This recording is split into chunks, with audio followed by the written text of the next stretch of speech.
I'll tell you, that is some service. I've never gotten an order that fast. I ordered this stuff last night at 9:41, and I had motion on my camera today at 11:16 a.m. All the stuff I ordered got delivered. That's like 13 and a half hours. That's pretty good. So, got all the stuff that I think I need to get at least the truck to the point of starting. Radiator, we'll get onto that in a minute. New water neck, it's adjustable one so it doesn't shoot off at like a 70-degree angle off the side of the block. Thermostat, dipstick tube. I got throttle linkage coming, I figured that out. That had to come from somewhere else. And yeah, that's it. So I'm gonna get the core support down here. I'll show you what's up with this radiator, and we'll get some stuff thrown on tonight. All right, got a little swivel water neck on there, 180 thermostat, dipstick tube, nothing exciting there. I did jump the gun opening the radiator. I came to cut the strapping off this box, and all those boxes look like they had been opened. Thought maybe I got a previously enjoyed one. That was not the case at all. So this thing looks great. It's like super nice. I'd never heard of cold case radiators until I was watching an episode of Ice Grip Garage, and Derek was putting one in something, so it piqued my interest, and I had to go read up on what made these so special compared to like a Mishimoto or like a eBay or a Summit brand or anything like that. And the big difference is those slots in there are the tubes. And you see that one has one, and that one's fairly big, but it's single core. This one has two, and they're massive. They're like 1.25 inches. And that's a lot of fluid that can run through or past all these fins. When you order like a 3-core or a 4-core, the tubes just get smaller and smaller. You know, a 3-core you get like a 5/8 tube. A 4-core could be even smaller than that. Or the radiator ends up being like that thick. And I mean, for some people that's what they need, but this is a pretty stock application. So this thing is going to be perfect. I got the kit with the electric fan, got all the little brackets to mount it, and pardon my mess, the relay kit, which I probably didn't open that. Of course I'm not gonna be open this. There we go. Stay. But relays, and this kit is everything you need to wire this, a pressure sensor. And I'm pretty sure all you gotta do is give this power and it'll work. So I made some brackets to go to the core support. I gotta cut off, get this old radiator off. I don't know why I was gonna use it anyway. It has a broken tank that I guess I didn't know about. So we get that cut off, get this set in, that I can figure out my hoses. So let's take a minute to admire 23-year-old Mike's fab skills. Like, I'm actually pretty impressed that I built this. I rubber mounted this radiator and everything. Huh. I forgot all about that. It's a pretty good little step bracket because I knew I didn't want to mess up the core support. Smart.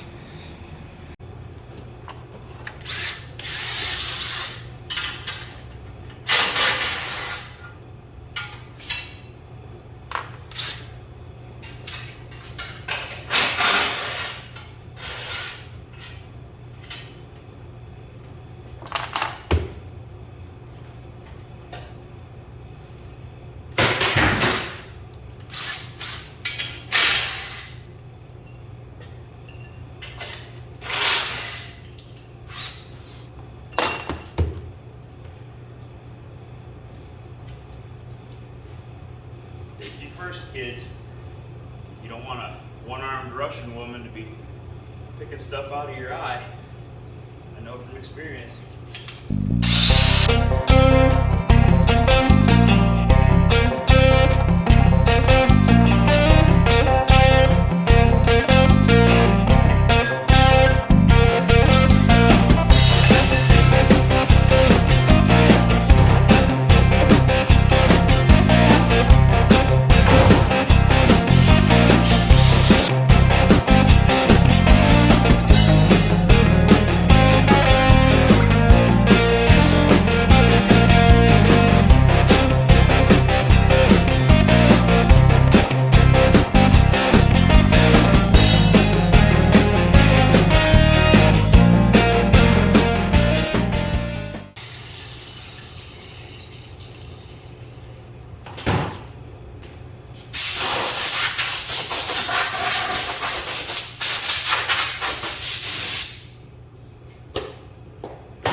gonna get this all built, put in the core support, and then put it all in at once.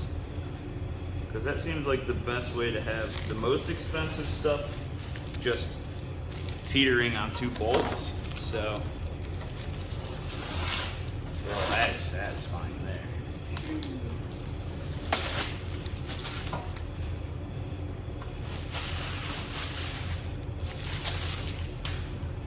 Let's see. Like that. There's a couple different ways to mount these, I guess. This one has these little clips. Oh yeah. Oh, that's easy.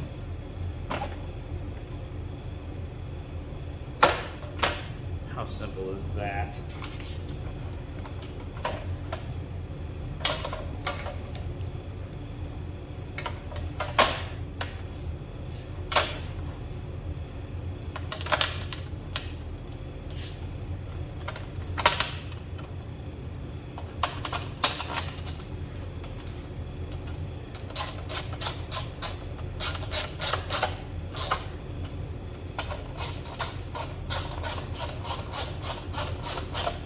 I do like that it actually has nut certs in it too, not just like a bolt and nut or just a threaded piece into this aluminum. I like that it's an actual nut cert.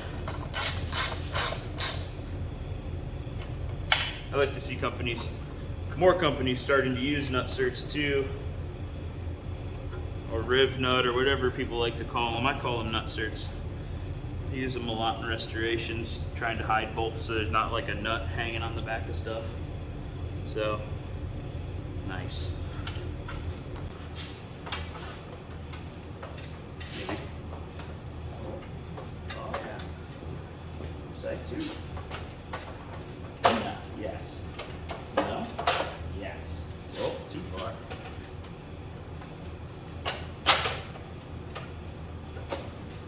Shroud. Ugh, stubborn. Perfect. Nice.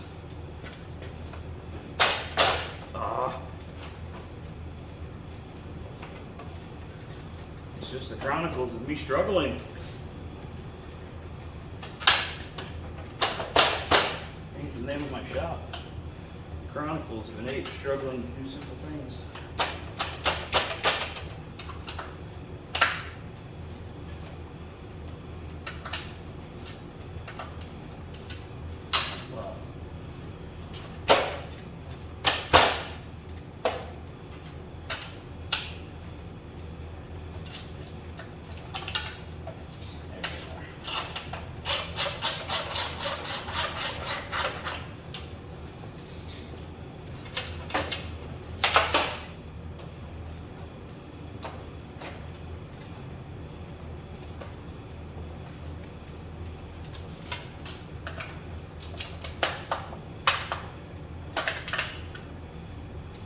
Who would have thought twin bolts in would be so difficult?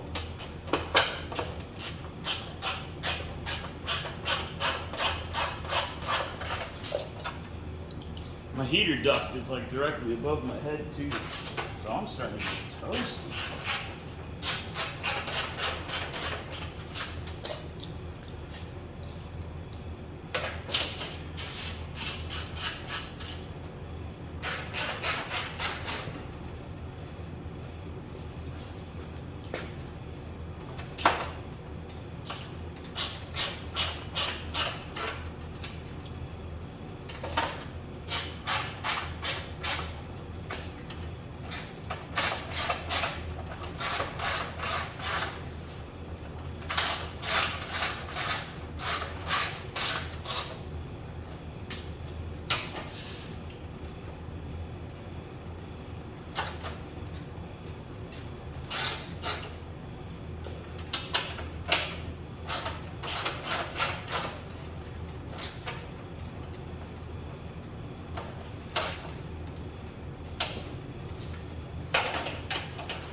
Ta-da!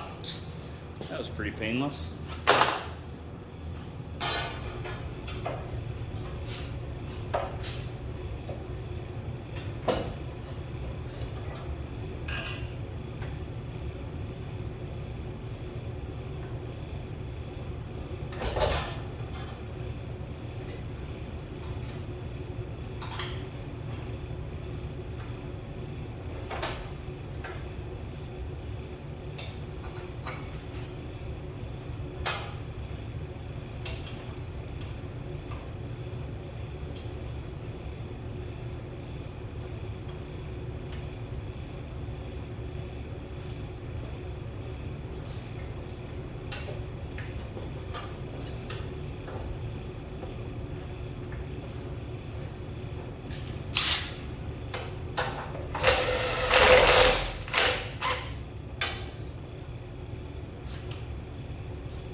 Fits great. Looks good in there too. Like that. Nice straight shot. That'll be an easy hose to get. Right there. Oh yeah. Alright, we're gonna put the sensor in real quick. And we'll be about out of stuff to do for the night. So I get some hoses. Oh man, that's tight. Now this intake seems to only have one port for water, which is kind of concerning because then I don't have anywhere to put my gauge. So I might have to find somewhere to put that little sender. I don't really want to put it on the back of the water pump because I feel like that's going to not be accurate. That doesn't fit. That does.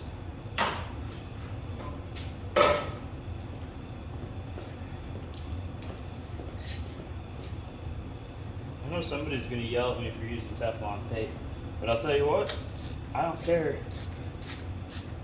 Because it's what I have here. I've searched all around and I don't have any thread sealer. So, give me a break.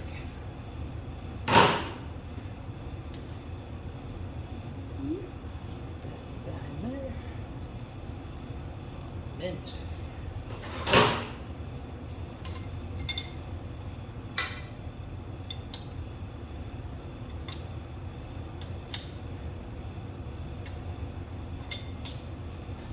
Come on. There we are.